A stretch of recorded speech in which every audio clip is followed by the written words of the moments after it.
the end of the trilogy. It feels like we started this a long time ago, but it was really only a few years ago.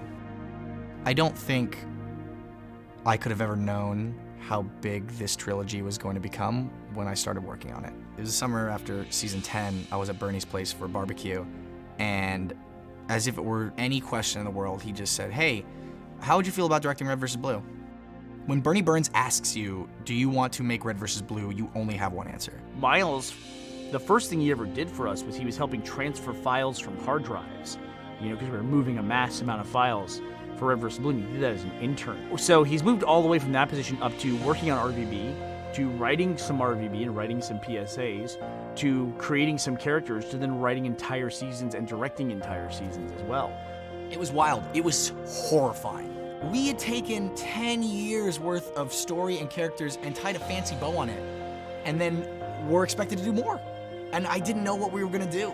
I didn't know where we were gonna go, or was it always gonna be a comedy, or if people were even gonna like it. I think people weren't sure what to expect when season 11 started airing. There were a bunch of people that said nothing was happening, it was boring, they missed Monty's fights, they missed the freelancers.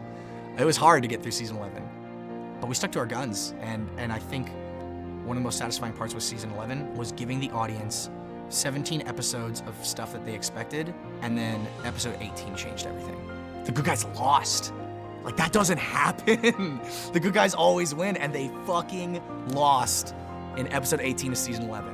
And that's when everybody suddenly was really paying attention. Suddenly, this wasn't just our guys talking in the canyon. This wasn't stuff that we'd seen before. This was something new.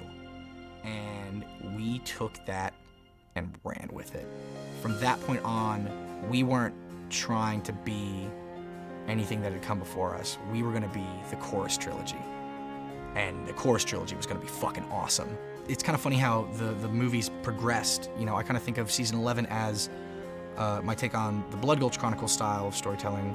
Season 12 was much more in line with the Recollection, where the stakes were raised, things were a little more serious, there was a little more drama and tension.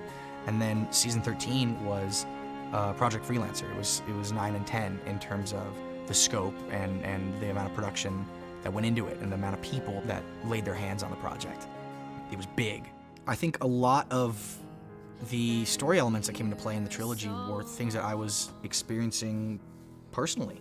In season 11, the main focus was Wash. Agent Wash was this dude that was thrust into a position of leadership and had to do his best with these people that didn't necessarily know who he was or trusted him. And that was what I went through with Red vs. Blue. I will never forget the comment, "Man, I missed it when Bernie wrote." I think that's where a lot of Tucker and Wash's conversation in episode 14 of season 11 comes from, where he's just saying, you just gotta try sometimes.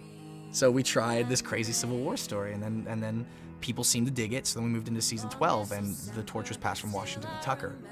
And then now we have Tucker, who's in this position of leadership, that doesn't want to be the leader, when everybody wants him to do great things. Season 11 ended and everyone had these high expectations, and suddenly it's like, shh, what if we fuck it up? What if this doesn't go well? I think the scariest thing was when I got to season 13, I didn't know who the main character was at first. One night I went out with Gray, and I told him this. I said, I don't know who I connect with this season, and it freaks me out. And he told me, he said, well, maybe you're not one of the characters this season. Maybe this season the Reds and Blues are all of us. A newly assembled team to take on the biggest battle of our lives, which was season 13, this huge thing.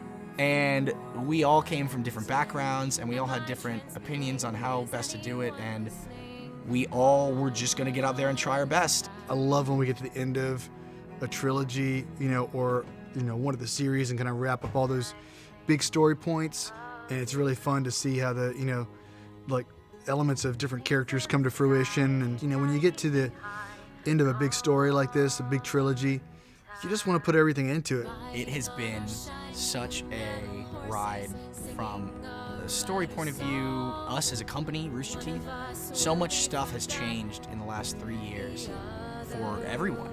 We went on a journey. We went on a great journey, and we fought pirates. We woke up alien temples. We did all these things, and it was a lot of fun. It's crazy to believe that it's over.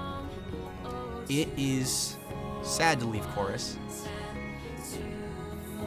but I love the time that we got to spend there. I really think we made the planet feel like it was real and that there were people that lived there once upon a time.